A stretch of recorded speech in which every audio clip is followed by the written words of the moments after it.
The Batman Universe Comic Podcast. Hey, this is Scott Snyder. Hi, this is Denny O'Neil. My name is Neil Adams. This is Paul Dini. Hi, my name's Dan DiDio. This is Kevin Conroy. Hey, this is Francis Maniple. Hi, this is Jim Lee, and you're listening to the Batman Universe Comic Podcast.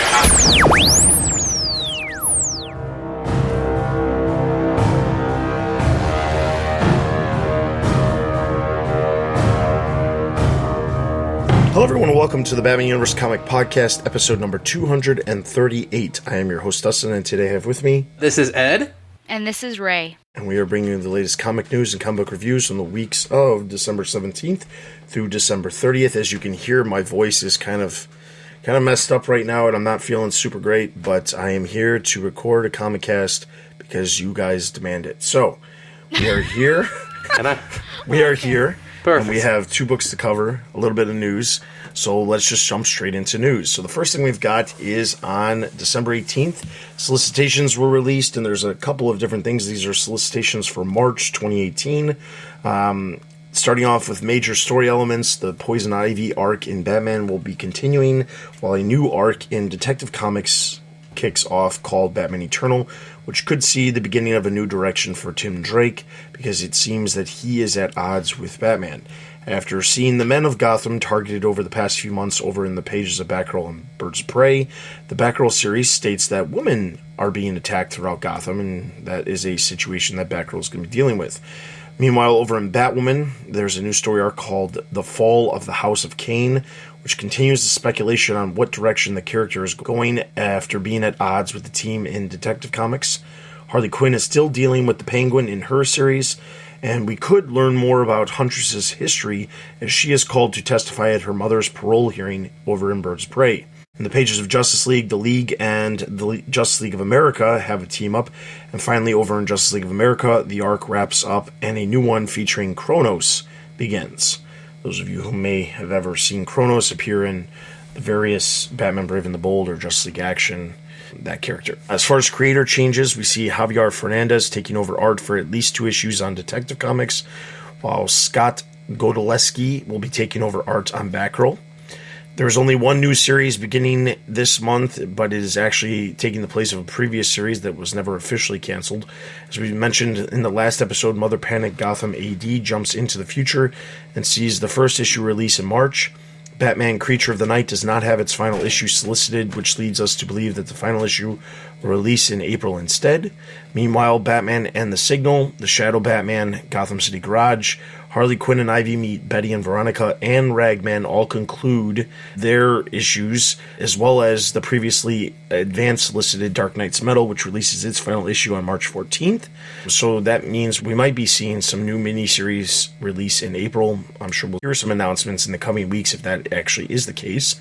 Doomsday Clock takes the first of its 2 scheduled months off in March. Now, it's not 2 months in a row, but they had previously announced that March and August they were going to be taking off to make sure that Gary Frank could keep up with the art. There has also been a number of DC titles that have decreased their issues per month recently, as we talked about. Green Arrow is one of them. Aquaman is another. Some of the titles went from having 2 issues per month to switching back to the single issue per month. Although TBU titles were affected by the change, for whatever reason, Trinity has 2 issues releasing in the month of March compared to its normal 1 issue. Interestingly enough, the price reflects the normal single issue per month price at $3.99 rather than the twice per monthly price point, which is $2.99. And then finally, some TBU characters will appearing in some other titles that do not fall under our normal coverage. In Dead Man number 5, Ra's al Ghul becomes the main focus for the Neil Adams series. And then Hellblazer number 20 sees Huntress make an appearance. So you can check out a gallery of some of the selected cover art over on the site, as well as the full breakdown of everything that is releasing in the month of March. So check that out. Nothing earth-shattering there. All right, and then next up, December 19th, the sales numbers have been released, and TBU by the Numbers has been posted for November. No surprise, the very first issue of Doomsday Clock was the top issue for the month, clocking in at 238,000 issues for the month of November. Obviously, that went back to a second printing, so those numbers could increase over time. Batman Who Laughs, which was the one-shot tying into Dark Knight's Metal, that took the number 3 slot for the month, with 105,000 issues. Batman Lost took the number 4 slot with 101, and then followed by Batman, the Batman Annual, Justice League, so forth and so on. You can see the full list over on the site. Now, there wasn't a whole lot of big differences between one issue to the next issue. If you're looking at some of the variations, some of them could be slightly off. Batman White Knight, it shows that there is a 19% drop between issue 1 and 2, but it turns out issue 2 went back to a second printing before it even released because it was under-ordered by retailers. So just be aware that certain books, they have had much better numbers than they thought. One book that probably didn't, well, I know it didn't go back to second printing was Harley and Ivy Meet Betty and Veronica, which dropped from the first issue. It dropped from 52,000 to 29,000. So clearly people weren't having, and maybe the Harley Quinn era has started to dry Oh, well, up. yeah. What was it about this time last year where Harley Quinn was like a top 10 book for a while? Yep, and now it's sitting in the mid 30Ks, which is right around where Nightwing normally It's just sits. super average. So yeah, I mean, nothing special here. I mean, it was tipping the scales close to 100,000 copies, so I don't think we'll likely see that again. So that is all the sales numbers. Obviously, there's a much more detailed version of everything that I'm talking about over on the site. I encourage you to check that out. Jessica puts a lot of time and effort into making sure the sales charts are completed, so be sure to check that out. And if you are enjoying those, be sure to comment on that article. Alright, so the last bit of news we have comes on December 26th. DC sent out an interesting tweet that I happen to see. It actually happened over the weekend or over the holiday weekend. But if you're unfamiliar with a company called Eagle Moss, they are a collectible subscription company based out of the UK. In the past, they have done a number of different. Basically, the way it works is you subscribe to whatever it is, and then every 3 or 4 weeks they send you the next 2 issues of whatever it is. So, for example, they had a version of this that launched a couple years back in the UK, and it was called Batmobile Automobilia or something like that. It was a collection. When it was all said and done, they ended up having 85 issues where you would get a small booklet featuring like blueprints for the Batmobile, highlights from where the Batmobile appeared in the comics, and then you'd actually get in a nice little display case a model version of the Batmobile that you could put on display. It's really cool. I myself subscribe to it. I've got a good chunk of them. There's still a bunch of them that they've got back ordered that I haven't received yet, but it was a cool collection. They've done this with a couple of other subscriptions where they had one where it was like a chess set. And most of the time, not every single one of these ends up over in the US.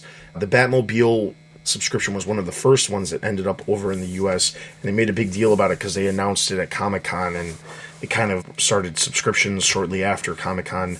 I want to say it was 2014 when that started, but it could have been a little bit earlier than that. But the whole idea is you subscribe to it, you get charged X amount of money every 4 weeks, and they send you, the next couple issues or whatever. They've done this, like I said, with a couple of other things. They've done it without other things that aren't DC related too. They've done Star Trek vehicles. They've done James Bond vehicles. But what was interesting was there was actually the tweet that came out from DC announced that there was a new subscription that Eagle Moss was offering, and this is actually this is specifically covering graphic novels. Now, this is the first time they're not doing something that's collector based, like statue or diecast or anything like that related. This is the first time they've ever done an actual comic type subscription, and it actually is a set of DC authorized graphic novels or trades collected in a hardcover form, and the collection will actually showcase as you put on your bookshelf, it'll look like a giant picture as you continue your collection. The overall price is actually cheaper than most trades go if you're interested, but it right now is only available in the UK. I'm sure if it gains momentum, it could end up something here in the United States. But I thought it was interesting mostly because DC is definitively saying that certain books are part of Batman's chronological history and things like that.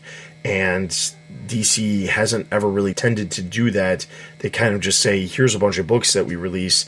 They're great stories, but this is supposed to be like a definitive collection of graphic novels and trades that Batman has appeared in. So will they be releasing them in chronological order, or What? No, not exactly. So I mean, I the first couple of issues that they're releasing. So if you order the first couple that you're going to get, they've announced issues 1 through 6 at this point. Because it would be interesting if it was chronological. That might give us a sense of whatever the official time frame was for somebody somewhere. You know what I mean? Yeah, it's not chronological because if I remember correctly, basically the idea is that getting like a true group of all of these issues that have released. So for example, the first issue is 0 Year Part 1.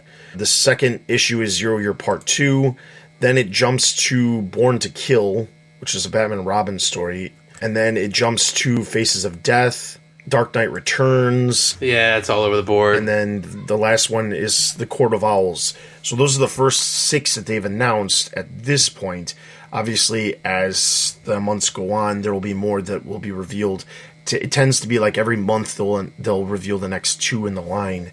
But it's interesting. They also have like a separate set where if you upgrade your subscription, you can get a set of Bruce Wayne Fugitive / Murderer graphic novels for only $1 a piece. Well, it's $1.50 a piece. It's a pound a piece, I should say. But those sit by themselves with their own, thing on the side.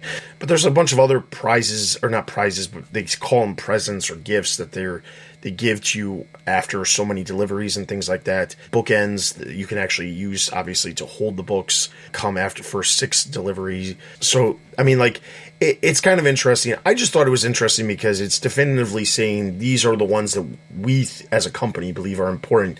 That's why we're including them in this. I'd be tempted if this was something that we had here in America to get, just because I own all those, and I'd rather have them in, here comes, I guess, the completionist in us, but it would all look good on a shelf. Exactly. I would totally do it. I would probably do it too.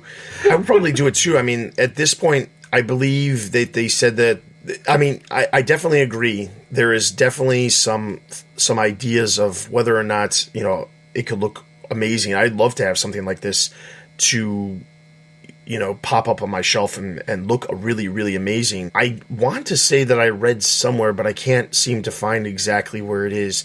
But it basically, if I remember correctly, I remember seeing something saying that they were planning on at least 40 graphic novels at least, which is a significant amount. That's so, a lot. I mean, if you're doing this, you're only getting 2 per month. You're getting on average, you're going to be doing this for a couple of years at least, depending on how long they actually go. So, and I kind of prefer that because you're not going to write a check up front for here's $800. Exactly. And that's why I ended up doing the Batmobile one, because I thought, hey, by the end of this, I will have this awesome, massive collection of Batmobiles already in display cases that I can just slap on a shelf and have it be an amazing display. And this would be the same type of thing where once the collection is done, when it's sitting on a bookshelf, it will look amazing. So I do hope that this does come to the States, because I probably will end up getting into this just for the sheer fact of having it look amazing on my shelf. You got 2 customers, so, go on. Yeah. All right, so anyway, if you want to learn more details about it, or you actually are in the UK and you are interested in getting this, you can take a look at the link on the site. It'll give you a link over to it, and you can check out the gifts and the finer details of prices and things like that for those of you in the UK who are interested, or if you are just interested in learning and hoping that it makes it to the United States, then take a look too. So that is all of the news we have. We're going to jump straight into our comic book reviews now, and our first book is Batman.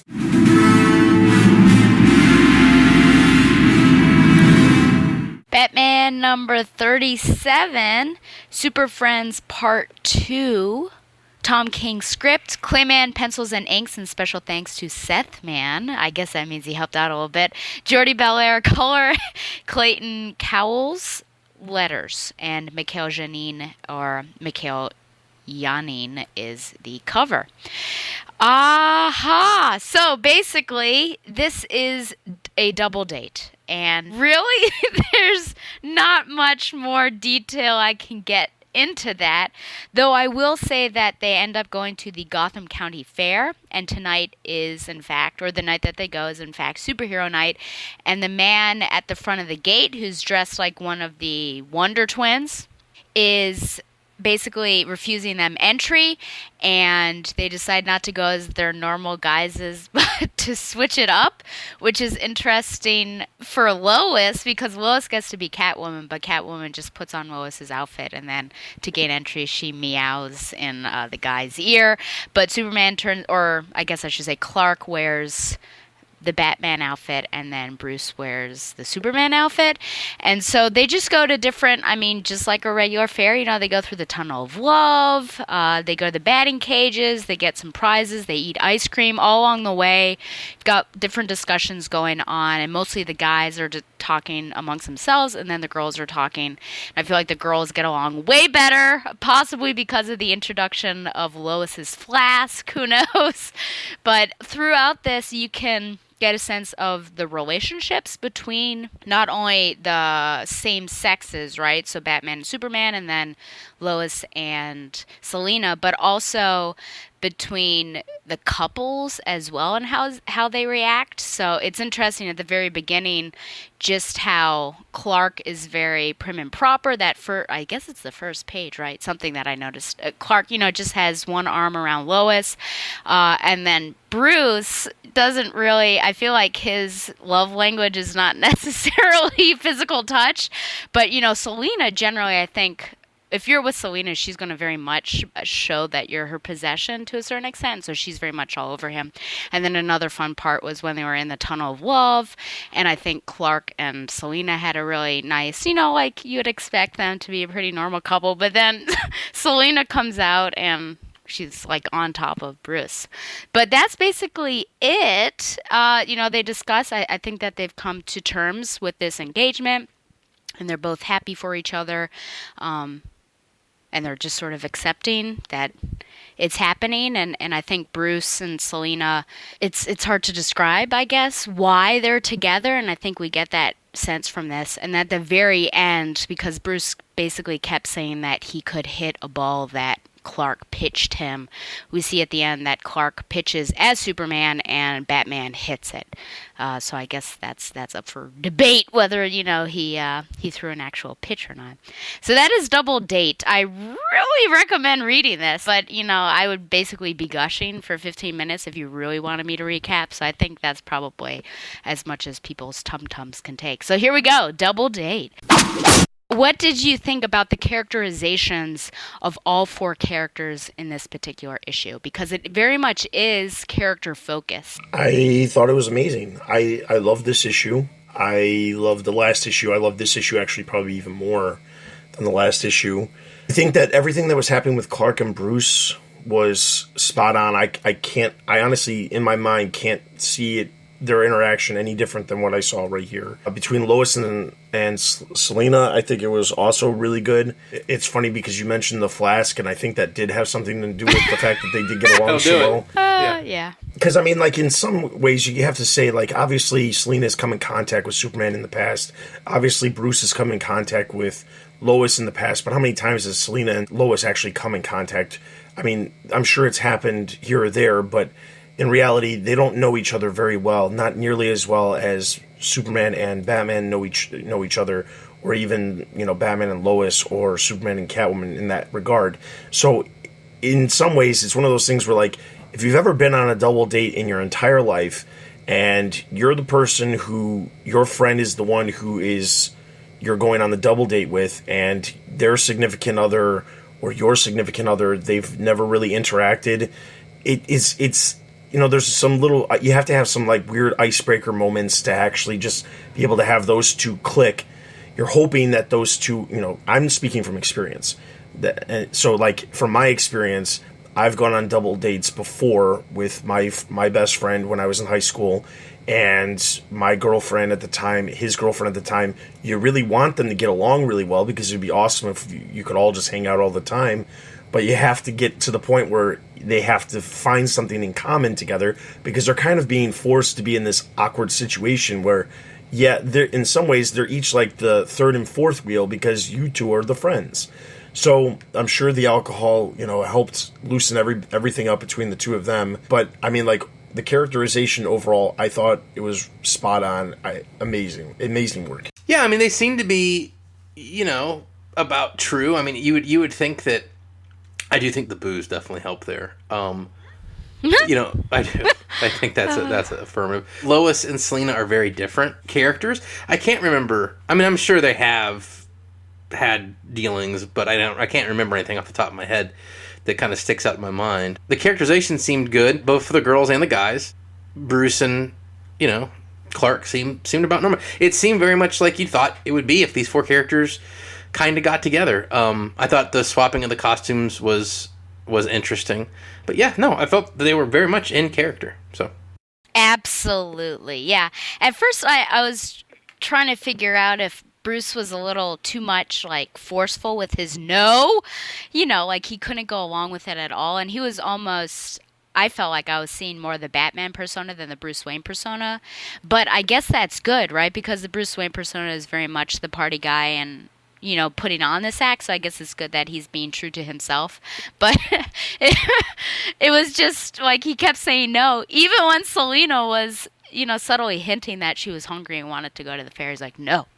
But everyone else I thought was well done. I think in particular I very much enjoyed the Selena and Lois interactions. I thought that they were the best. They made me crack up because I think they were the lighter of the two, because I think Bruce and Clark certainly had more of a serious discussion going on.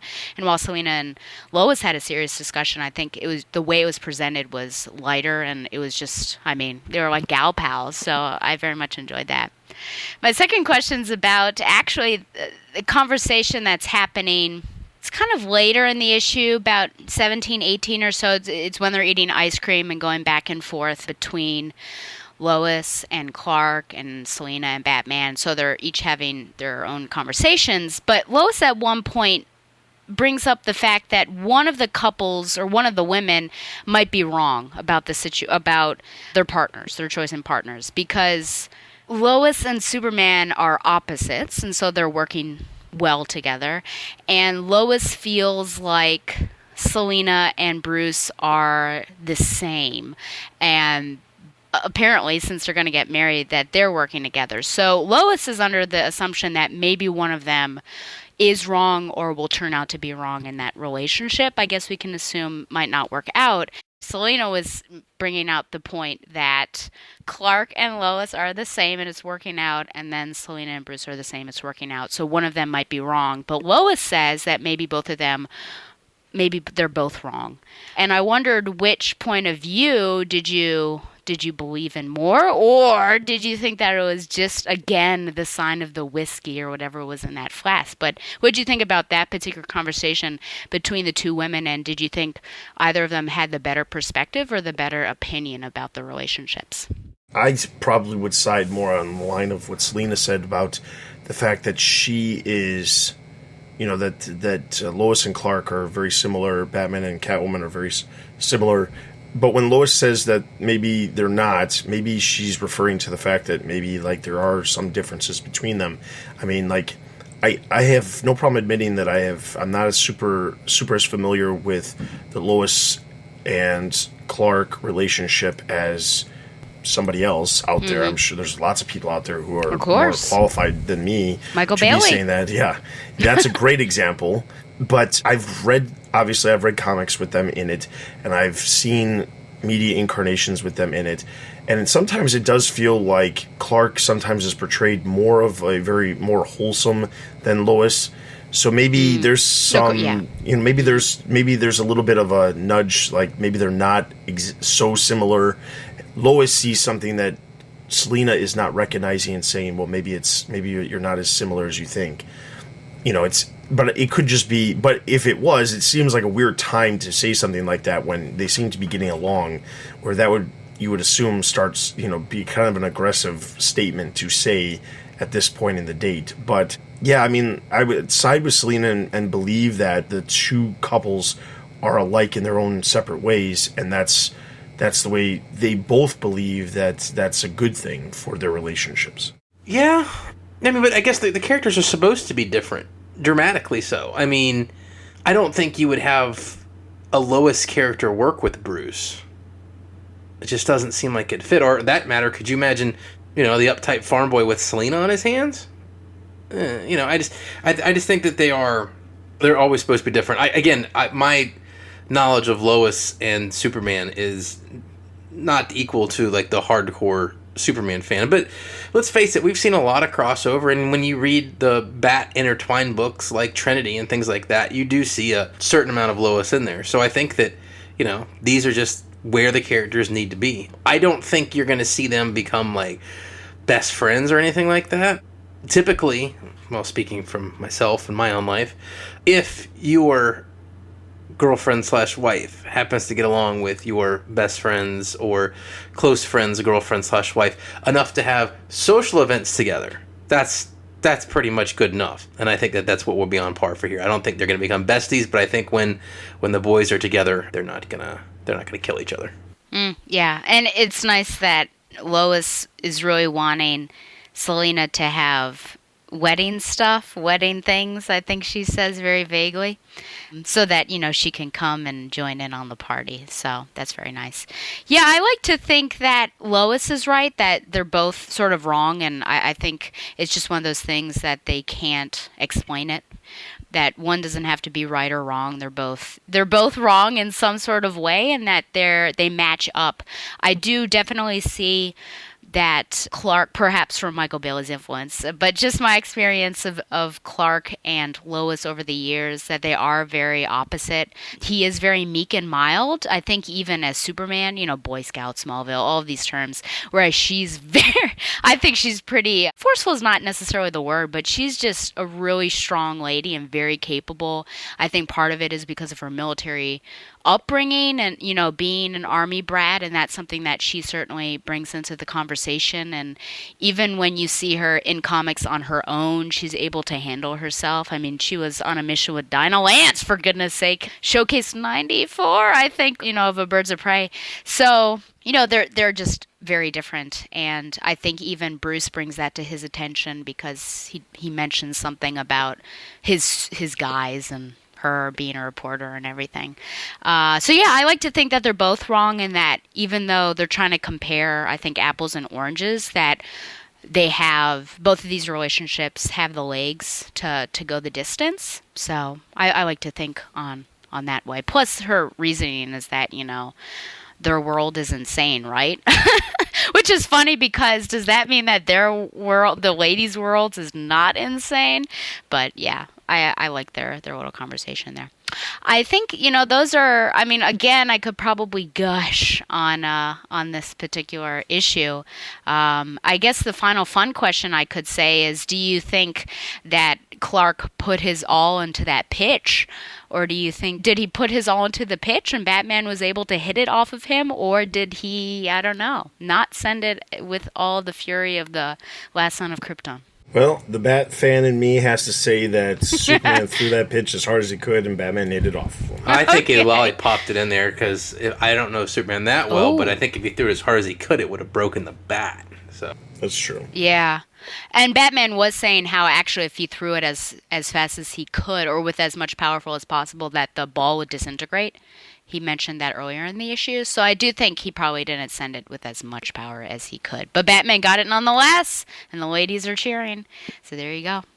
All right, so Batman, I'm going to give it a total of 4.5 out of 5. 3 out of 5. I'm going to give this a 5 out of 5. I thought it was great. Little details, like I was saying at the beginning during my recap of, how Clark and Lois are relating to each other, and then how Selena, and I think Tom King really got it. My favorite little arc I think that he's done so far, I think this two-issue arc, I assume this is it, Super Friends, was probably the best that I've read from him. All right, so over on the website, Matthew gave it 4.5 out of 5, so that's going to give Batman a total of 4 out of 5 Batarangs. Let's move into our next book, Detective Comics.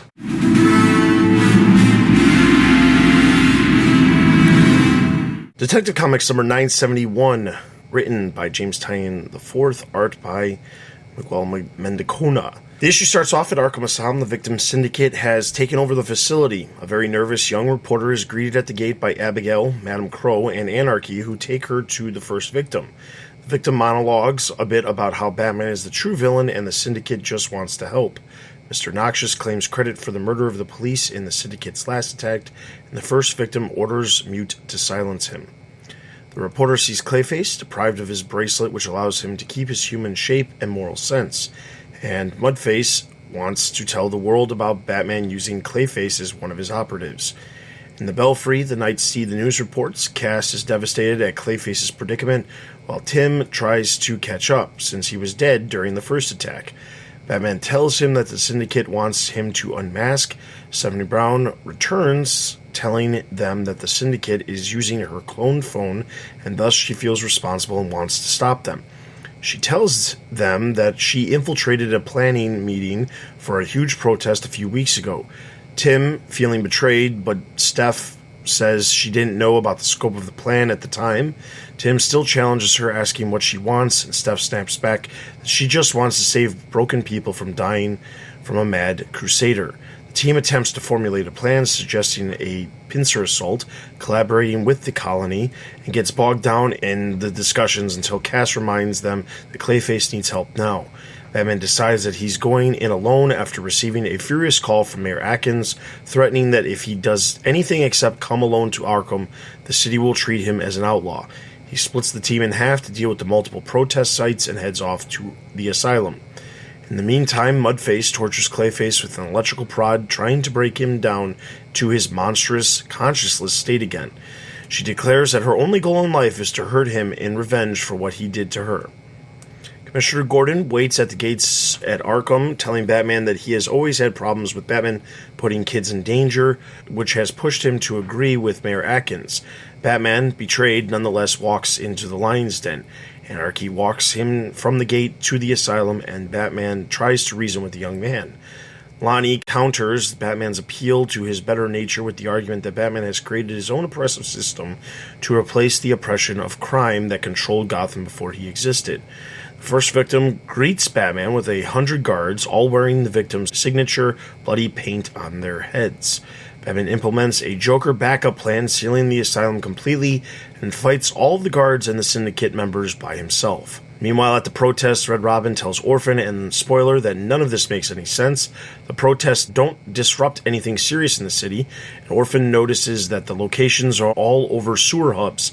Just as Batman finishes the Syndicate's troops, he deactivates the asylum's seal and calls in the police, but realizes too late the Syndicate wanted him to bring in the cops so that the newly enraged and monstrous Clayface would break free and destroy them all. Alright, so Detective Comics. So the big thing is, in my opinion, is the work of basically the downfall of Clayface. This is where we're going to. It's not Clayface's fault, and in any regard, since the very beginning of Detective Comics in DC Rebirth, we have talked about why is Clayface on this team? Doesn't he present a problem? Why is Batman trying to reform villains? And in some regards, some of our very concerns that we said at the beginning when this team was introduced is being brought to light by the fact that the city themselves have no idea that Clayface has been used by Batman as part of his team. Now that they know that Batman has been using a criminal or a former criminal as part of his team, they're obviously going to turn even more against him. We even see Commissioner Gordon, to a degree, turning against Batman. So it seems like everybody is turning on Batman, including some of his own team members, Stephanie Brown and Clayface, even if it wasn't by choice. So the question is, I mean, even though we kind of saw this coming from a long time ago, nonetheless, this is an interesting take on the idea of having somebody like Clayface on the team. Do you feel it was done properly?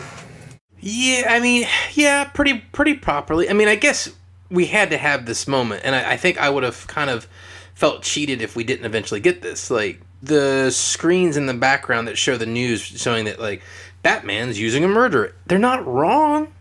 Like, this moment had to eventually come. There had to be a reckoning for him using a criminal like Clayface. Now, we don't know, since continuity has been such in flux since Rebirth. We're not really sure what is in continuity and what is out of continuity for Clayface. So I don't know if you could remove some of his more heinous acts over the years. But I mean, he's still an admitted multiple murderer. I think there had to be a reckoning for Batman doing it. Is this the perfect way to deal with it? I can't really answer that question, because I think we really need the conclusion before I can tell you, because this is just the setup. But it is important that we deal with this concept of why is Batman using a murderer? And I think something that I really look for in my comic stories is when something happens that's pretty important. Am I caught off guard? Which sometimes I suppose you should be, like villains, right? You want to perhaps be shocked that a villain is a villain, and unfortunately we don't get that much because usually the most recently added character happens to be the villain. But in this case, you know, does this make sense in terms of the scope of the whole story that Clayface turned? And I would like to say yes, because the build-up, little pieces of the puzzle or little, I guess, hints that this was going to happen had been present in, you know, maybe not entirely the run, but certainly when Dr. October was brought on, right? Because he fights, it was mentioned that he was fighting with this side of him. He can't retain that form for too much. You know, it's hard for him. As more recently, he was working with Dr. October to, obviously he has that bracelet, which we see here, but trying to wean himself off of the bracelet and be able to, I guess, retain either a shape or just not have, I guess, a penchant towards the dark side, you know, without that little bracelet. So little by little you saw these pieces, I think, of him really trying to grapple with, I guess you could almost say, his humanity, right? Try his better half, or just better morals and ideas. And here you see what happens when the pressure is just put on him for too much. Now, I wonder though, because he really had been training and honing these skills and practicing and trying to keep on, that how long would it reasonably have to take to break him? Because yes, he is without the bracelet, but how long has it been since he's been captured? I would like to think it's a short amount of time that he's been taken, and then, you know, the team is alerted that he's gone. And I would like to think that with all this stuff that he's been doing, especially with Cass, that he's able to hold out a little bit longer. So that's the only thing that I don't like as much. But I think the buildup was there, and you could sort of sense that something was going to happen, and there's tension there. I'm sad that it happened. Yes, I know there's a bad guy on the team, and generally they do show their true colors, which you can just see in the New 52 era of Birds of Prey, with Poison Ivy being on the team and everything. Actually, that other woman whose name I have now forgotten was really the first bad guy on the team that betrayed them. But, you know, I kind of wish, just because of what we had seen between him and Cass, I think we saw a really nice side of Clayface, and I wish that he was able to conquer it. So now I'm sad. But I guess it was inevitable, and I do think that it was done well, and I think that the reactions from the varying members of the team were appropriate, especially Cassandra, who's obviously very distraught, and she's the one who's basically yelling at everyone to get their heads out of their butts and get on it. So, yeah, I think it was done well, but I'm sad about it. I agree. Basically, I mean, like I said, we all knew that this was coming. It wasn't like a humongous surprise that this was coming, but it was happening. You know, it's one of those things where, like, you can, even though you know it's coming at some point, the character has actually become a character where you actually care. You know, proof positive is the way Stella was just talking about the character and saying that, you know, it's unfortunate this has happened. So, and I definitely agree. I mean, I also thought about Birds of Prey with Poison Ivy when we were talking about this before, about putting villains on teams. It just doesn't, sometimes it just doesn't end up working very well. I believe the character you were thinking of was Starling, who ended up being like an undercover agent for like Mr. Freeze or something. Yeah, and I think that was before Ivy went bad. I think that her bad arc was before Ivy. I think she was the first, wasn't she? Yeah. Yeah, so, but yeah, I mean, you know what's coming, but it's one of those things where, because they've built the character and given the character of Clayface so much progression over the course of these last couple of years, you know, or year and a half, really. I mean, like, you've grown to appreciate the character more than we probably did when we first said, why the heck is Clayface on this team back in June of 2016? So, definitely agree in that regard. The other thing I want to talk about is, Stella, you kind of brought it up, but I want to talk about it a little bit more. You know, we've been seeing like bits and pieces over the course of the run, from tying slowly build to other things. And I've brought this up before, but one of the things that's really interesting is, when the Victim Syndicate showed up, it was kind of like, okay, here's an interesting group of villains. Batman took them down pretty freaking easily. I mean, it didn't. That arc was actually pretty short in comparison, and it felt like the focus was just to get Stephanie Brown over to their side, which wasn't completely successful either. It was just removing Stephanie from being part of part of Batman's side per se. So the fact that they were taken down so easily, and now the fact that they have so many guards that are under their control, and I know a lot of that could be just having to do with the fact that there's members of the team who have the ability to have control over them, whether it be the fear toxin or variety of other things that the members of the Victim Syndicate have the abilities to do. It's interesting because it almost feels like maybe this was their plan all along, was to get caught by Batman and to get locked up in Arkham, because it seems like they've been planning this massive plan for quite some time, and part of the plan was just getting captured and locked up in Arkham by Batman earlier in the run. So the thing I guess I want to talk about is, like, we've seen this time and time again with small little bits hinting at larger story points that are coming. We saw that with Azrael being introduced, and then the next story arc was an Azrael-centric story. We've seen this with other characters as well. The question I want to ask is, the Victim Syndicate seems like the largest one because it happened such a long time ago, and there has been so many steps to get to where we are now, that it does truly feel like Tynion has been planning from at least the very beginning, because even with the inclusion of Clayface on the team, he had to have something like this planned. Otherwise, why would he have had Clayface on the team? And the fact that this all stems around the idea of Batman putting young people at risk by having them part of his team seems to be one of the centric points that Tynion is trying to make. So I guess the question I want to pose to you guys is, do you believe that this is a good way to tell a story, where you can tell a story starting a year and a half ago and slowly build up to something like this, and even potentially build up for something further, because for all we know, this is only leading to something even larger, because it seems like that's all that keeps happening with Tynion's run, which is not necessarily a bad way to be telling a story, in my opinion, but I want to get your guys' thoughts on whether or not you feel that is good storytelling. I don't have an issue with the long-term payoff. I mean, I'm a Scott Snyder fan, so why do I care if it takes 25 issues to tell me a story? Like, what's the big deal? 24 years? Is that 24 what you said? issues, but... Oh, issues. Okay. 24 years would be stretching a bit for me. The only thing that I dislike this for is... how many times in comics have we seen someone do this and we never get the payoff because a creator change, or the book went a different direction, or... You know what I'm saying? I definitely agree with that, but it seems like DC is actually putting some thought and commitment behind certain creators, and Tynion is clearly one of them, because he's been on the book for a year and a half. The sales numbers are not blowing anything out of the water, but they're solid. But they're good. Yeah, they're and fine. The same thing seems to be the case with Tom King. There's things that people can complain about his run, but he's still selling very well.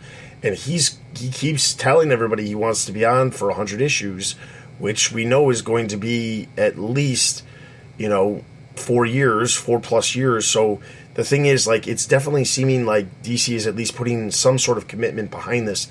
Because going into this, and I agree, I definitely agree, we have seen it time and time again about these massive things being plotted, and you can see that it's building, and then suddenly it just halts. It just halts, and it's done, and you're like, what the heck happened? How did it end like this? And it's frustrating. It's super frustrating as fans and readers to have something like that happen, but it feels like that's not going to happen here. It doesn't feel like it's happening in Batman. It doesn't feel like it's happening here in Detective Comics.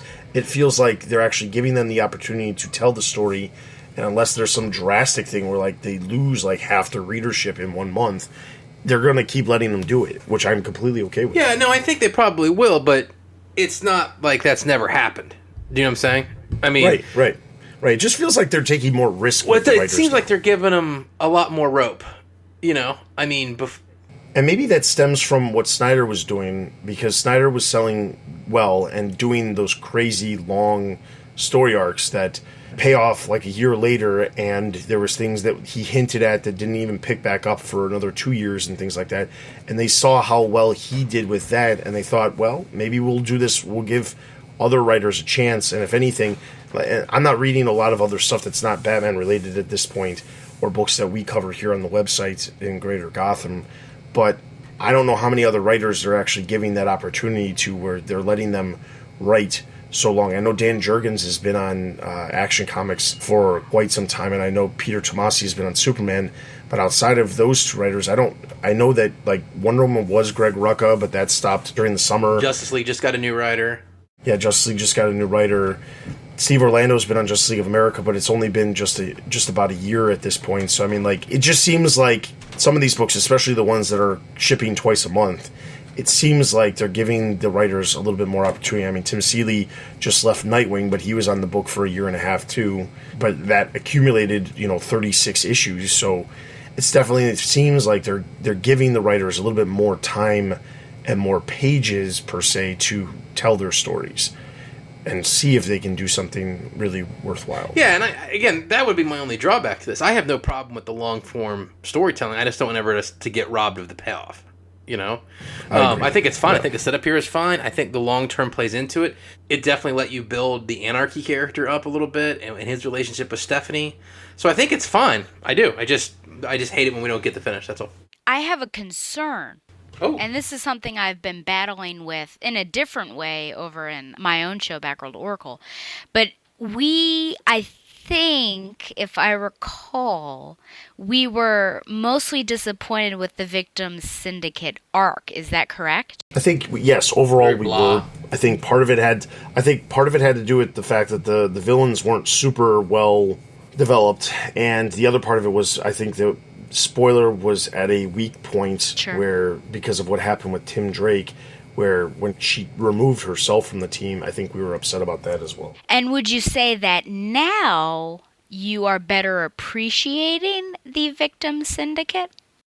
At this point, I think, yeah. I mean, I still hope that they develop these characters a little bit more than, hey, there's these random villains that have characteristics or abilities that seem similar to other Batman villains. Because I'm not, and honestly, if this is going to be like the Victim Syndicate's big story and they're never going to get used again, I guess there's no reason to really develop them.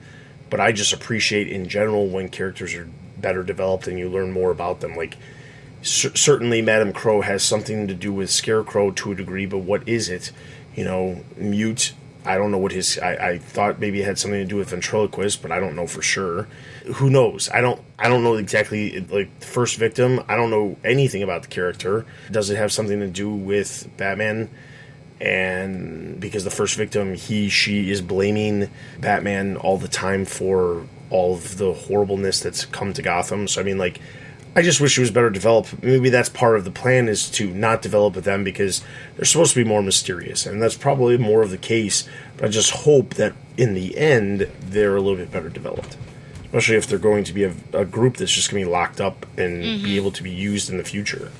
So this is interesting, right? Because if this is what Tynion was planning all along, which I feel like, as a student, as a Padawan of very Star Wars Scott Snyder. Yeah, I know. I said my name was Ray today, right? That he probably is prepared for the future. So that means that potentially I don't want to use the word dud, but he had a less successful arc, had them less developed, knowing that he was going to develop them further. And so, is that good storytelling? This is like some of the things I'm sort of battling around with myself here. Is that good storytelling? Or should they have been developed in the first place, even though he knew he was going to continue on with their story? My concern is always this with new villains that creators create. I feel like, and I think a lot of this stems from the New 52 with the abundance of new villains that everybody was creating because it felt like nobody could use established villains. Everybody had to make new villains. There's only a very few select people that were able to use existing villains, and in some cases they were using them in the wrong sense. But when creators create new villains, if they don't figure out a way to connect that villain in a meaningful way to the story and still develop the character in the short time that the character is actually going to be appearing. So if it's a 3 or 4 issue story arc, if by the end of the story arc that character is locked up in Arkham Asylum and Batman is saying another great job done, I've taken care of another villain, do you really care about that villain? Are you ever going to care about that villain again? And if not, then is that story even memorable at that point? I mean, like, there are certain villains that creators use to just have there as the ability to serve as a plot point. You know, they're just further serving the overall plot. And when the Victim Syndicate showed up, it felt like that was what their purpose was. It didn't feel like they had a reason, because we weren't learning anything about the characters other than they have these unique abilities and they blame Batman and Batman's family for all of the horribleness that has happened to them. I don't have a problem with holding off on developing characters when it's part of the plot. As I said, this could be the case with the Victim Syndicate, or because the other part that I find super annoying, and I have found super annoying for months, is the fact that Clayface keeps visiting Mudface in Arkham Asylum and apologizing and saying, "Oh, I'm so sorry for everything that's happened." And she's still super ticked about it, but we don't actually know what exactly happened. That's super annoying that keeps coming up over and over again, but you don't actually know what happened. She blames him for whatever happened, but everybody else is saying that Batman's to blame, and it could be because Batman, the idea that, well, the presence of Batman has brought villains to Gotham. These villains would not be in Gotham, and that's why they're blaming Batman instead of, I guess, blaming the villains that potentially caused the issues to them. But it's super annoying when stuff like that keeps coming up, but if there's a reason behind it, I'm okay with it. Now, if this turns out to be the Victim Syndicate is thwarted in the next 2 issues because the story arc's wrapping up and we don't learn anything about it, well, then I guess I'll go back to my original thought of, well, the Victim Syndicate's kind of whatever. Now, I will say, I know that the annual, which comes out at the end of January, is supposed to focus on Clayface, and I'm hoping we learn something about this Mudface situation, or something at all about developing those characters, because it does feel like month in and month out we're not hearing anything about it other than some horrible thing happened, but we're not learning anything about it. Either show us or quit talking about it. Like, exactly. Exactly. Either show us what it is, or just let it translate to some backstory we don't need to see, where we go, yeah, they got some history, but when you talk about it every bloody month, you either need to show it to me or just stop talking about it, Yeah. So, I mean, basically it just comes down to, I am okay with it as long as there's a payoff. Yeah. Which is going back to what Ed said. If there's a payoff, fine. If there's no payoff, then it falls flat, because it just feels like they were there to serve a purpose for whatever the plot was. Yeah. Well, I'm struggling with this a little bit, just in, I guess, how comics are written now. This is certainly a different aspect of what I've been struggling with over on my own show. But I think it's poor storytelling. If you knew coming in that you were going to develop the characters more in the future, and so you left off because you took a hit to a certain extent. We didn't like it as much, and so you didn't please your audience, but that's okay because you're coming back to them later. And I don't know if you can do that. I think you have to, your job as a writer, as an entertainer, because that's really what, we're buying these things to be entertained, right? Is that we should be enjoying them throughout. So I find an issue with that there. So long-term storytelling, I like that we've come back to them, because certainly it was a shock that, well, we're not done with them yet. But there's a connection, which I think that thread being Stephanie Brown, because she was certainly the one they went after to a certain extent. And then you've got Anarchy, so it's like they never actually went away, but really they're just back in full force. I'm not as much a fan of huge, long arcs, because I think sometimes you lose some stuff, and this is what I've been battling with, is should you be able to hop on at any moment on an issue? Is that what the point of comics is, or do you need to wait for the whole arc to be finished? My example is that I was reading Summer of Lies in Batgirl. I didn't like part 1. I read part 1, part 2, part 3, someone pushes me on something I said in part 1, I go back and then I like part 1 better because I had read the subsequent issues. But is that how it should be? Should I not be pleased with 1 the first time? So, some of these are better. I think Ed has come back and said that reading, I think when he gets his trades, that he sits down and reads the whole trade of Snyder, and things really work much better that way. And so, and I read Teenage Mutant Ninja Turtles in trade, and I love doing some trades that, like, holiday sales on Comixology are lovely because I'm getting all this story all at once, and so I don't have to, wait for everything. But a 14-issue arc, that's huge, and we're getting it each month. It's not like we can wait for 14, and then we can, at one point on TBU, have our whole arc and talk about it. We can't do that, unfortunately. So I do have a bit of an issue with long term, just because I think details are missed. And, something I continue to complain about is that DC Comics does not have a little synopsis page at the beginning, which Marvel Comics does. And I know Dustin doesn't like me talking about Marvel, but it is nice if there's been a distance and you're reading lots of comics, sometimes storylines get mixed up, so it's nice to turn that first page and be like, oh, okay, yeah, I remember what was going on now, but we don't get that here. So those are the things that I've sort of been battling with. I don't know if I answered the question, but that's what I'll end with. But the thing is, I think it comes down to this. I think that comics in general have turned their focus more towards long-form storytelling, specifically because trades, I think, in general, sell to a larger audience. I don't know if trades actually sell to more people, but it seems like the focus is less on single issue month to month. We're seeing, in general, shorter and longer story arcs, regardless of what book it is. It doesn't matter if it's twice per month or only once a month. The story arcs seem to be longer than in the past. I mean, years and years ago, you could have a story arc that only took place in 1 or 2 issues. Every once in a while, we'll see like a one-off issue or something like that, or like we just saw in Batman, we saw 2 issues where it's still continuing the story, but it's its own standalone little arc in the midst of the larger story. But that's not something we're seeing very often nowadays. I mean, most arcs are, in general, at least 4, 5, 6 issues long, because that's how they are collected in trades nowadays. And I think that the focus, at least in most circles that I'm aware of, seems to be that trades are the way of everything now. Well, they fly forever.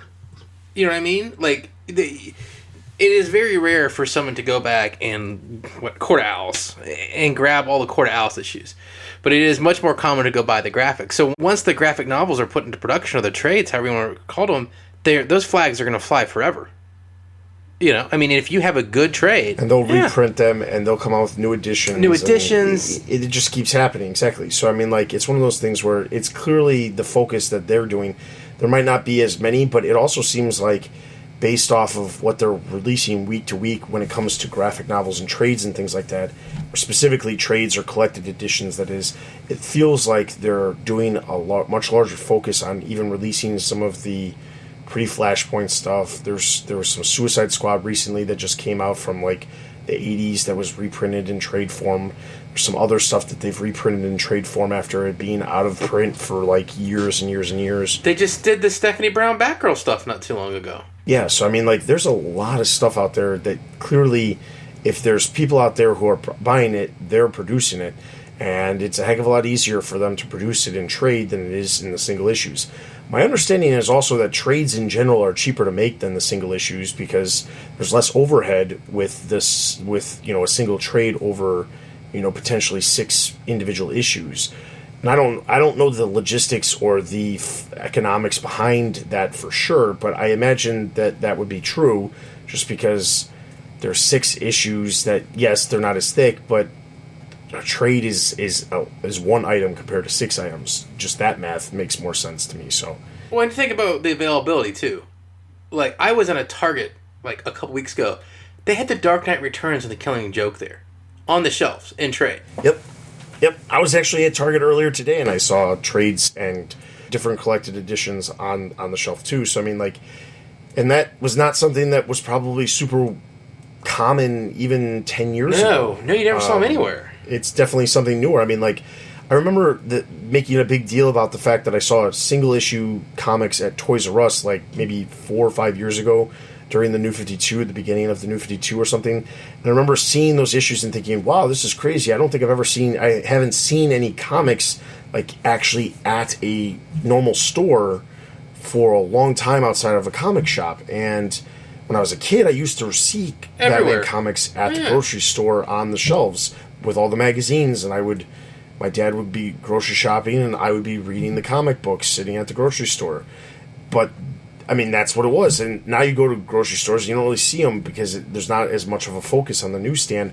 But with trades, there's definitely more avenues that they could do it, that it's probably not as expensive, especially since trades, it's not like the individual comic, because my understanding with the individual comic is if a retailer orders a comic and it doesn't sell, if they want to get credit for the comic, if it was a returnable comic, that is, if they want to get credit, all they have to do is like mail in the cover. They rip off the cover and they mail the covers back and they get credit for it if it was returnable. If it's not returnable and they order too many, they're just stuck with them and they got to sell through them, and they'll eventually make their way to like the dollar bin or whatever your comic shop has. But the thing is, trades, you can't do that. You got the trade no matter what. You're not going to rip off a cover of a $15 book and send it back. Yeah, send it back. Because it just is a waste of money. So it seems like the focus is on that longer form storytelling just because of the collected editions. So, do you think we're in a point where Batman comics aren't very new reader friendly? Like, do you think anyone could hop on and they'd be okay? Because I feel like while I'm reading it, I don't see it. No, they're not. There's honestly, Detective and Batman are, I think, no possible way. I mean, there's a couple series here and there that, like, if you come in at the beginning of a story arc, you could just follow along. But there are plenty of stories where, like, they're hinting back at things. And it just goes back to, like, I've said before, I really wish they would bring back the editor's notes, because then you would actually have a way of knowing what to read if you wanted to know more about stuff. I just wish they did that more often. You don't see it that often at all nowadays, and I really wish they would, especially with, like, Detective and Batman, because there are so many references to things that are happening in the past, even more so in Detective, now that they're harkening back to story arcs that came out over a year and a half ago. So the thing is, I wish that would happen. I understand the thing about the synopsis page that you were saying, Stella, and if the reason they're not doing it is because they don't want to come across just like Marvel and feel like they're copying them, fine. But the editor's notes do just as good of a job just saying, like, see Detective Comics number 968. Sure. And with the little asterisks, it's a common thing that was used for, like, decades. There's no reason you couldn't use them again. I mean, the only downfall is that, and it just goes back to our previous discussion about the trades, the only reason you wouldn't put it in there is if you don't want to have to take that stuff out when it goes into trade, because then it's meaningless once it's in trade, because you're not going to go back after buying a trade and seek out a single issue. And that's the only thing I can think of, the reasoning behind that, which still seems stupid, because everything now that they're producing is digital, which means they could take out a little spot like that, do whatever they want, whenever they want. Exactly. And you see it all the time with creators saying that they're fixing stuff for trades and things like that. So, yeah, okay. So Detective Comics, I'm going to give a total of 3.5 out of 5. 3 out of 5, it's fine. 3 out of 5. Over on the site, Ian gave it 3.5, so that's going to give Detective Comics a total of 3 out of 5 batarangs. That is all of our in-depth reviews.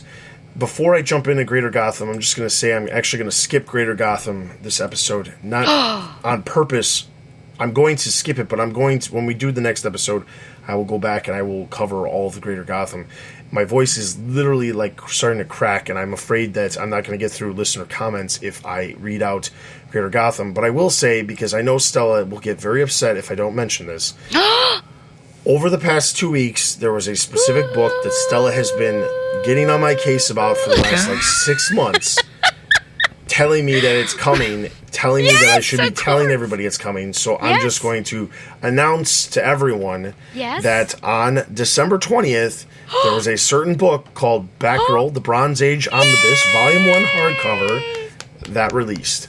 For all the other Greater Gotham stuff, stay tuned to the next episode, and I will be sure to cover all of those.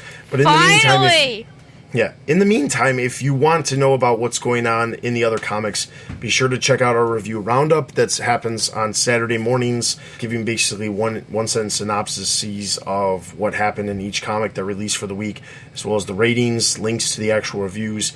And of course, you could just easily just check out all the reviews we have on the site too, because all of these books that we talk about in Greater Gotham are reviewed in depth on the website. So if you are inclined to check that out before the next episode, be sure to head over to the site and check that out. So with that, we're going to just jump straight into our listener Q&As.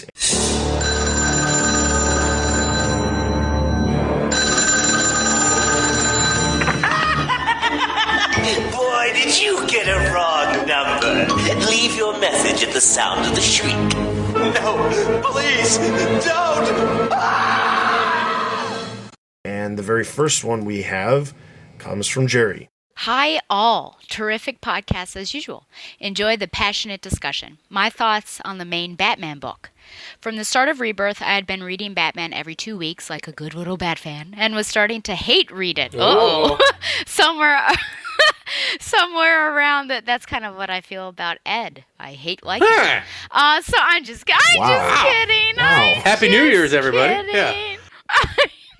It was my New Year's resolution. Anyway, somewhere around the beginning of the War of Poops and Giggles, I gave up but continued to buy the book. 2 weeks ago, I did a marathon catch-up, and I enjoyed the story. Aha! Much, much more. See what I'm talking about? I think Tom King's run will read much better in trade. With Batman, I am reading stories about a billionaire that puts on a cape, cowl, and tights to swing around on ropes and fight crocodile men and various intergalactic menaces. Saying something bothers me because it is unrealistic is a bold and subjective stand. I'm willing to overlook things in proportion to how much some aspect of the story appeals to me. Personally, I'm drawn to compelling relationships more than flying and punching. Reading 10 issues or so of Batman in one sitting, I realized the War of Jokes and Riddles wasn't about Joker and Riddler, but about Bruce and Selina. I was able to overlook all the wildly unrealistic actions and motivations of the war players because of how well the Bat-Cat relationship is being developed. After the war, the questions continued. How was Holly Robinson with Talia? How was Selina, a swashbuckling neophyte, able to defeat the world's most dangerous swordsperson? But when Talia said to Bruce, "I like her," I forgave it all. These moments Tom King gives us is worth all his clumsy plot machinations for me. I can understand that folks who focus on the fighting or are invested in the continuity could hate this stuff, and if I wasn't getting my wheelhouse, it would bother me too. 17 issues of Rules of Engagement sounds awesome. Maybe I could get a Tom King written Bat Family Brady Bunch book, while others get the metal-inspired Bad Butt Batman fighting trans-dimensional porcupines and stuff. Make everyone happy. Exactly. I mean, the reality is there's all kinds of different versions of Batman. You have the family Batman who's working with a team in Detective Comics. You've got Batman, and now he's, they're dealing with his relationship with Selina more than anything else in Batman. But then over in Dark Knight's Metal, you've got this crazy off-the-wall storyline that's going on. So there's a lot of different versions of Batman to basically peak whatever version you want to read. So there's that. I definitely agree. I mean, he's definitely takes a point to say that stuff reads better in trade. I mean, we just talked about that, so points to him for calling that before the discussion actually came up. But yes, there's always these questions that arise from Tom King's thing, his writing, and it does. There are points where you get stuff like, for example, these last 2 issues of Batman, where by the end of it you're like, yes, this was really good stuff. I mean, Ed might not like it, but I liked it. Stella liked it. A lot of other people liked it. Actually, a whole lot of other people liked it. Yeah, I guess I am definitely in the minority on this one. Yes, yeah. But basically, you get these like short story arcs where they're amazing. Like the 2-issue story arc that he did last year with Batman and Catwoman was really great writing. I mean, like he does these amazing things where he has the ability to tell these character moments between characters. But maybe it's that he is more about the character moments between the main characters of the series more so than the action points, and that's why some of the action points or some of the action plots stuff that's happening, like the War of Jokes and Riddles and the Iron Bane stuff, doesn't come across as well as the relationship stuff or the character development stuff, because that's what he's really good at. I haven't read it, but there was the Vision series from Marvel that I know has a lot of people have said really good things about that he did, and my understanding is it's a very emotionally based title, and the story was very, it was dealing with the emotions of a character who doesn't have emotions on a normal basis. So it seems like that's the type of stuff that he's really good at, and maybe all this other stuff is just stuff that maybe he's slowly grasping, or he's learning how to do, but he's leaning on those moments that, like you said in your comments, where Talia says to Bruce, "I like her." It's a acceptable moment because it's like, okay, this works. You might have a million other questions about the same exact issue, but that one moment is like, that was a really good moment. And I think that's the things that he's leaning into. And it's taken him a while, I think, to lean into that stuff more so, because we've been seeing it a little bit more ever since the button in May, but there's only been a couple situations before that we've actually seen these character development moments with, focusing on the emotional impact of some of the characters. Well, and you have to think that the only reason why Selena is still alive after a sword fight with Talia was because she let her be alive. I mean, honestly. It's true. All right, so our next comment comes from No Deuces. Regarding Batman 36, I normally completely disagree with Stella. The Joker is great, Death in the Family is great, blah. Metal is great, blah. And Doomsday is super great, blah. Batman 36 is an incredible book. I loved it. Ed, you are wrong. For once, he says. Okay, but yeah, so at that point, I mean, so what was funny was when he first posted this up, he actually put Dustin. You are wrong. I like that better. And I was better. like, That's better. Wait, what? So if you are on the site and you read the further comments, there's comments where I'm saying, do you mean Ed was wrong? Because I praised the book. And then it turns out he incorrectly wrote Dustin, fixed it, all problems solved. Ed is wrong. So, yeah, Batman was incredible. I mean, there's definitely things that I have... what's unique about, I think, the three of us is that the three of us, there are times when we all think stuff is really good. There's times when we all think things are really bad. But then there's these other stories where, like, one of us will think it's horrible. One of us will think it's really good. One of us will think it's just all right. Like, there's a spectrum. And it feels like right now there's a big spectrum with the stuff that's out there right now. I mean, like, Dark Knight's Metal, I can say that, like, I'm enjoying it, but it's not amazing. Ed, I think, is loving it. Yeah. And Stella wants to poop on it. It's true. And Doomsday Clock, I'm loving it. I absolutely think it's amazing. Stella's not so much. Meanwhile, Batman, I think Stella and I both love it, and Ed is just like, okay.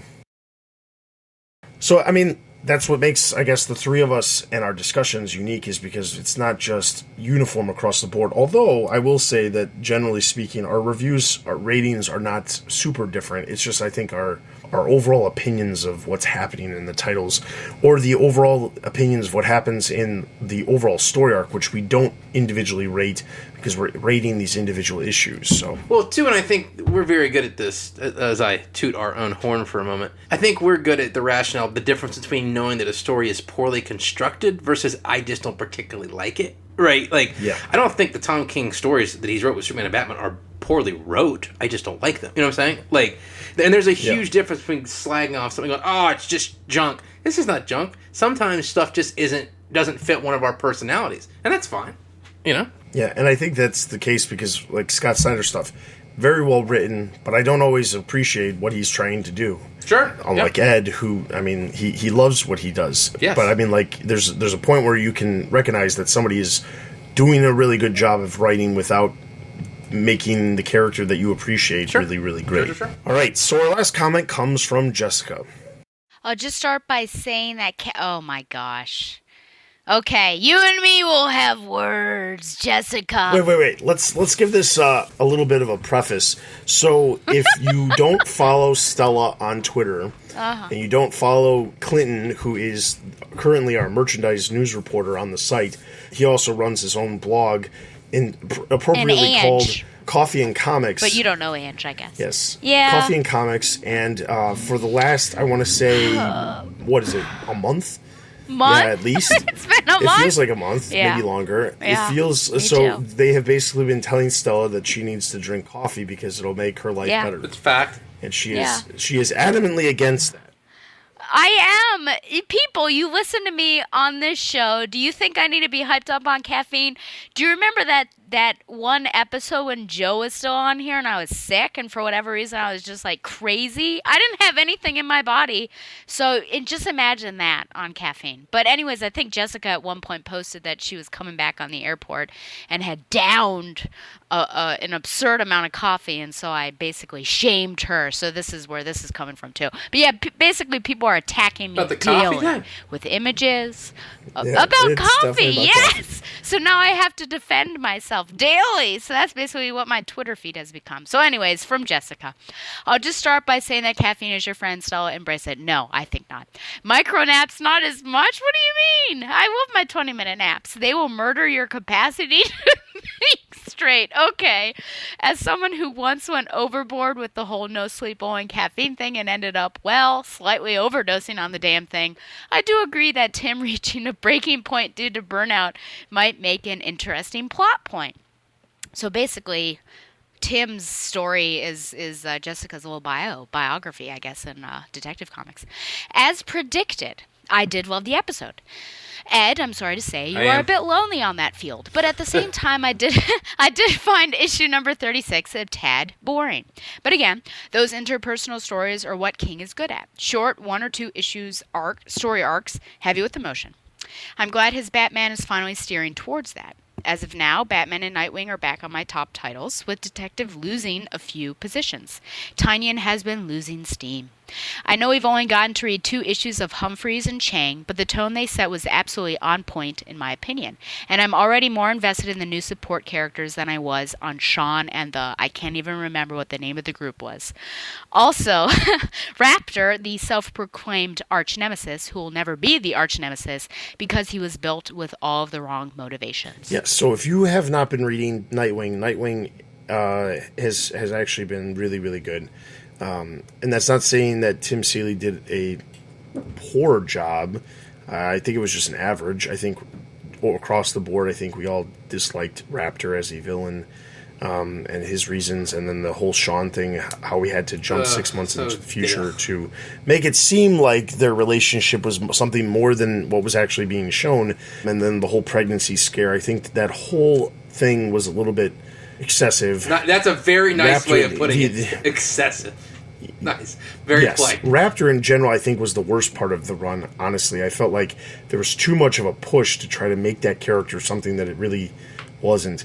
But if you have read Nightwing over the past 2 issues, it's pretty interesting. They basically, in some ways, not that they're negating anything that's previously happened in the series, but they're adjusting and kind of like starting fresh. He's got a new job. They're focusing on a little bit more characters, supporting characters that haven't been introduced before. They're interesting. It's not like, here's a bunch of random villains. And the group she's referring to was called the Runoffs. And it was basically a bunch of characters who at some point were like the equivalent of like misdemeanor villains. They weren't like big time villains. They did stupid things.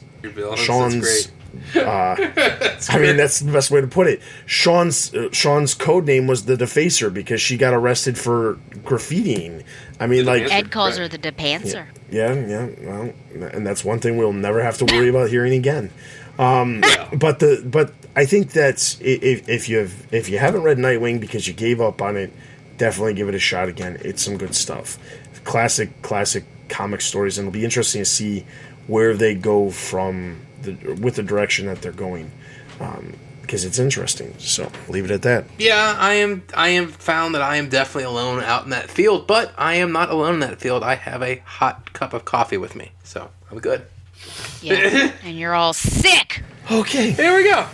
before this turns into a civil war between the comic cast, I'm going to wrap it up there and say that if you have any comments that you'd like to leave for us to read on the next episode, be sure to head over to the website. And under the podcast post, there's a nice little place for you to post your comments. If you post immediate questions, I've been trying my best to respond to immediate questions that are smaller and things like that, knowing that we won't always be able to get to everybody's comments. So you can interact directly with me if you're interested in that. I don't know how many people want to interact with me, but it's there if you want it. Aww. So, that being said, head over to the website for all the latest news related to movies, TV, merchandise, video games, and of course the comics. Also, be sure to check us out on Facebook, Twitter, and YouTube for all the latest news and videos from the Batman universe. And be sure to check us out on iTunes and leave us reviews. Those are always greatly appreciated. And the other thing I guess I want to pose to our listeners, if you are listening to this episode, I would like to know where you are listening to the episode. So if you can take 2 seconds to head over to the site and just post in the comment section, hey, I'm listening to this on Stitcher. Oh, I think where? Like in my car, in my bedroom. Yeah, I was like, I'm on my run right now. Well, if you want to give me that information too, I wouldn't be opposed to hearing how you listen to us, or how you consume our podcast. Nom, nom, nom. But basically, like, I'm curious to know where everybody. I mean, I know the vast majority of people come from iTunes because that's where we always were from the very beginning.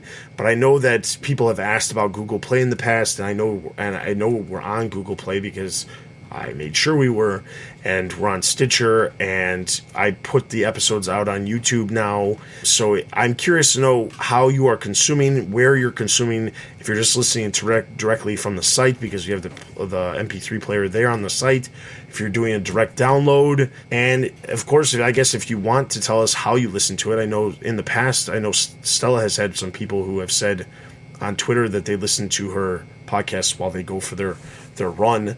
But I guess they're running a really, really long time because Stella's podcasts are a heck of a lot longer than ours. Gosh. From you?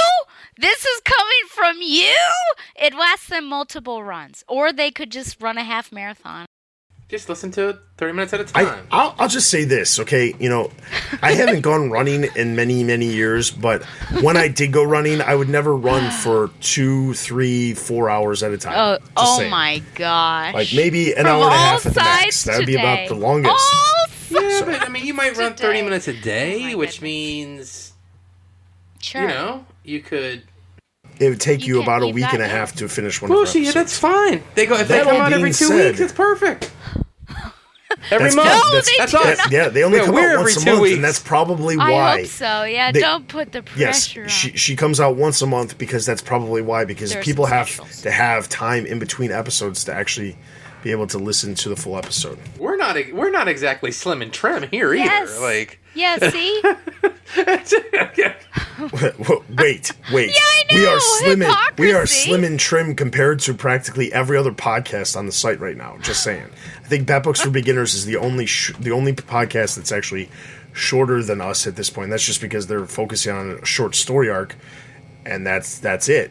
I mean, yes. But anyway, be sure to check out all the other podcasts that we have to offer, because if you feel like an hour and a half is too little of time to listen, hey, we've got tons of other things out there for you guys to listen to. There's some new commentaries I've released. Batgirl Oracle will surely have a 3-hour episode in the next couple of weeks that you'll be able to listen to. No, it will. I'm by myself, so it'll be under 2 hours. Okay. A tidy 2:45. Well, there you go. Yeah. She's promising you. She's promising you that. People are sick. Obviously, there's new Bat Books for Beginners. January is, in fact, another 5 Wednesday months, so we'll have an extra week in between the end of the month. We'll get to that when that happens. But there is we're planning on doing not an extra Bat Books for Beginners, but an extra comic cast actually coming out, which will deal with a recent story arc or mini-series, per se, that has recently come out that we promised we were going to review. That's called a tease for those in the industry. So that is happening. I'm not going to tell you which one because we haven't officially nailed that down, but it will happen. So one of those episodes is coming at the end of the month.